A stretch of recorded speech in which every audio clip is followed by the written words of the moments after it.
And did I mention it's live? Okay, we broadcast live from the west side.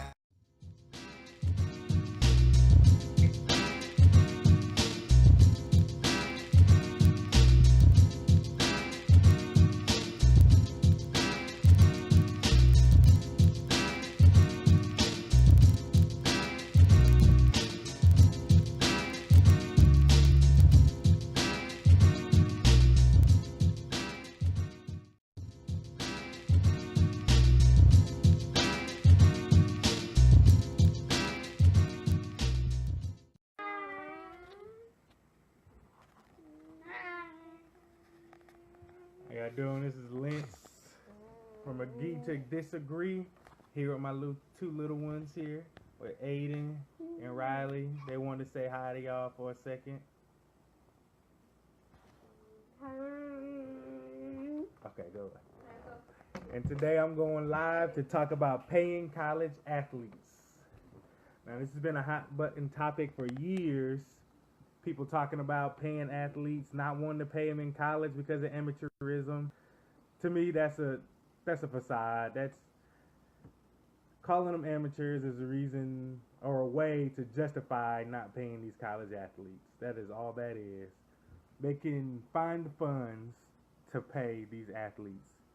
The main reason people try to say is, well, out of all the conferences, a majority of the schools aren't even operating in the black. They're in the red. They're not making money. Stop being a fool to that line of thinking as well. The schools, the NCAA as a whole is a non-profit organization, so the money they take in, they have to spend legally. That's what they have to do. So all they have to do is allocate the funds to a different revenue stream in order to pay these athletes. These athletes can be paid. Think of it like this.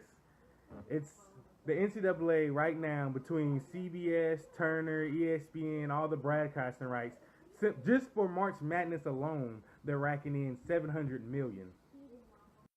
And then that's supposed to jump up to about $900 million from 2019 to 2024. ESPN right now, just for over the last 12 years or so, are paying $7.3 billion to televise the college playoffs and the other bowl games. That's about $470 million a year just for the bowl games alone. That's not including the regular season games that they're televising and all of that. That's about $67 million for a game. $67 million simply for a bowl game.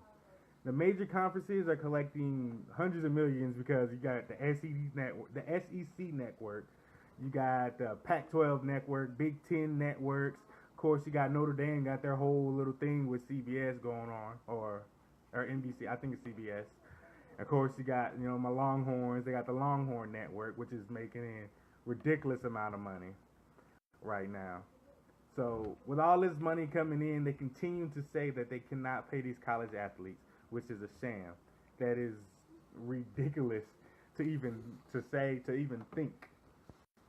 Now, another reason people keep saying, oh, you can't pay them is because, well, if you pay them, you have to pay the women.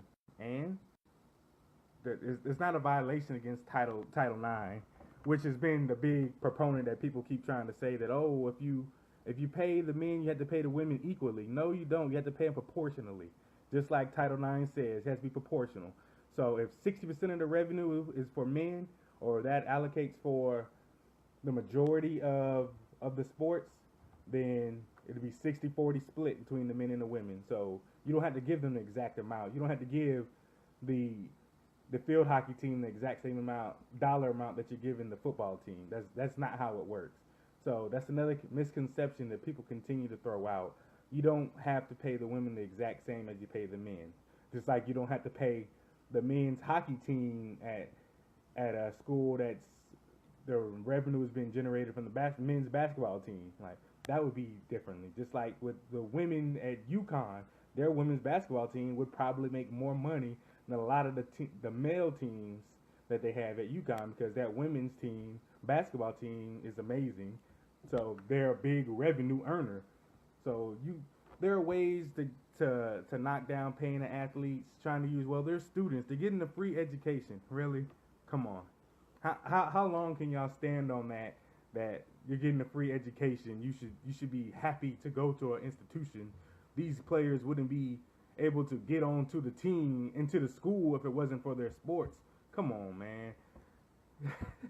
That's ridiculous. Yeah, there are some athletes who would not be able to get into that school if it wasn't for their athletic prowess, but using it as an excuse to not pay them, it is amazing to me that in no other occupation, talent in the nation do we say that, oh, you should not earn what the market dictates. If you're smart and you're a scientist, if you're in middle school, you can get a patent. You can make money off of your brain, your talent, your mind talent. However, if you're an athlete playing a sport, you can't, because we don't have a free market, free labor market for these athletes. You know, it's gonna destroy college sports if we pay these athletes. Really? Because there's so much parity in sports now. The SEC has dominated college football for what, 12 years now? The SEC has dominated. So you're telling me that there could be more athletes going to these SEC schools, to these Big Ten schools, to these Pac-12 schools, to these Big 12 schools, if if we're paying the athletes, it's going to be the same ratio that is happening now. We're paying $60,000 a year to go to Alabama. That athlete was probably, even if you weren't paying him, like Derrick Henry, he was going to go to Alabama regardless if we're doing it like it is now, where you're not paying the athlete, or if he was going to get $60,000 a year to go to Alabama. Regardless, he was going to go to Alabama. Now, another issue that people try to bring up for paying athletes is, well, they're going to spend it on tattoos and rims and swag, as Colin Cowherd said. But why should you dictate what a person spends money on? You don't do that anywhere else. You don't do that anywhere else in the labor market. You don't not pay your employees because, well, I don't think you're going to spend it responsibly. They're kids. Of course they're not going to spend it responsibly. You got adults who don't spend money responsibly, but you're going to hold back these kids from making money off of their name, off of their own likeness, because you don't think they're going to spend their money responsibly. You got guys who are spending money on 10 cars in the NFL or NBA or Major League Baseball. They're all spending money on ridiculous things that we find ridiculous, but you don't want to pay a college athlete because you think he's going to spend the money irresponsibly. You got guys, it's amazing to me, and the coaches are the biggest beneficiaries of this, because the coaches, under the guys that they know that the NCAA is never going to pay the athletes, at least no time soon, so they can say, well, I would give $5 or $100 to an athlete if I could, but I just can't. Well, the biggest blockade to this right now is the coaches would have to take a lot less money. Instead of Coach K earning $10 million a year, which is preposterous anyway, but instead of him making $10 million a year, you take that down, you can pay the athletes. You telling me all these millions that are going to coaches? Don't say, oh, it's only the Power 5 conferences that are paying these coaches this. You could distribute. They find ways. These schools, when they change it to where they got a snack per diem that the schools can pay athletes now, so the kids aren't going hungry, because a lot of kids were complaining about they're not getting enough food. Now these smaller schools found a way to get this money to these athletes to bring them in. So you're telling me that you don't believe that the administrators could come up with a plan to pay these athletes accordingly? Okay, say you don't want to pay the athletes, okay? Why is it a violation for a person to earn money off of their own likeness? Why is it, if AJ Green signs an autograph, he gets suspended for 4 games because he signed an autograph or sold his own memorabilia. Why is that? How is that? How is Johnny Manziel, which I don't advocate for, how is he getting suspended for a half of a game for signing autographs? You can't even make money off your own name. How is it that people do not find that wrong? I can understand. Well, no, I can't. That's a lie. I can't understand that. I don't understand how you can not want to pay people what they're worth. And everything else, we want to pay people what they're worth. In your regular 9-to-5 job, you want to be paid what you're worth. If you find out that you do more work than John Doe and he's getting compensated better than you, you're going to want to get paid what you're worth. You're going to be mad. You're going to want to raise. Now, of course, in sports, NFL in particular with Von Miller, wanting to sit out and everything, that's different than college. But not being able to make money off your own likeness, like the Ed O'Bannon case with NCAA, they're making millions off of these video games, but they don't want to pay the athletes who they're putting in. It's amazing to me the reason and the rationale that people continue to come up with to not pay athletes, student athletes, which calling them student athletes is wordplay, really. That's what that is. It's wordplay because you think, oh, they're a student athlete. They're a student first. How many times have you seen a game, not even a game, a practice or a team meeting or a workout moved so a player can go to study hall or to go to class or to research for a project or to prepare for their thesis statement or to write an essay? I was a college athlete, Division I college athlete. Now, if I would have told my coach that, hey, I can't work out in the morning today because I have a project that needs to get done. I got to work on that. Are you crazy? Do you think any coach would be like, oh, yeah, that's fine. Go ahead, Lentz. Go ahead and do your homework instead of coming to this practice. You're not there. Athletes aren't there to go to school. Stop saying that. They're not there to go to school. They are there to make money for that school. They're there to play their sport. They're pretty much a mercenary for hire. You're there for 4 years. Some people 5 years.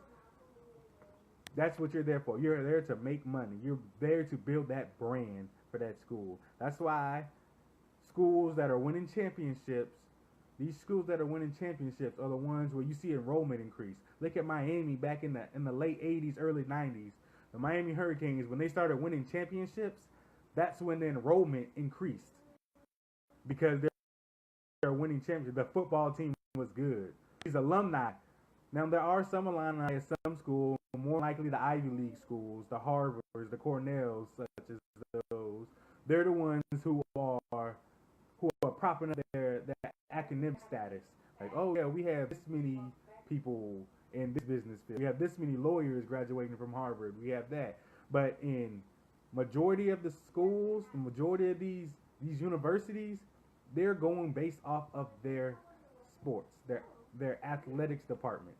That's what they're propping up. When I see someone that went to Sam Houston, I'm talking to them about SFA versus Sam. I'm not talking about our academics, their law program versus our law program. I'm talking about their football team versus our football team. I'm talking about us making to the NCAA March Madness this year. That's what I'm talking about. I'm not talking about anything else. These big boosters, these Jerry Joneses of Arkansas, this big money they're doling out. They're doling out this money for their state-of-the-art facilities to bring in more athletes. Now, the money that they're using for these state-of-the-art facilities, you can use it on the athletes. I don't need a $2 billion facility to work out in. That works just as well as that rinky-dink weight room that I'm giving. Yeah, it might be better AC, might look cooler, but regardless, when it comes down to the basics, it's going to have weights. It's going to have the fire. Like I said, you don't need these state-of-the-art facilities to bring in college athletes. These athletes are going because they want to uphold that school, their state. They're going to these LSUs because they're from Louisiana, so you go to LSU. Alabama, you're in the South, more than likely you're going to stay in the South. You're in the North, you're going to stay in the North unless you want to go to the South. So you want to go it's the draw to these schools aren't because of the facilities. It's because pride, your state pride, the school pride. You can pay these athletes. Stop telling me that you can't.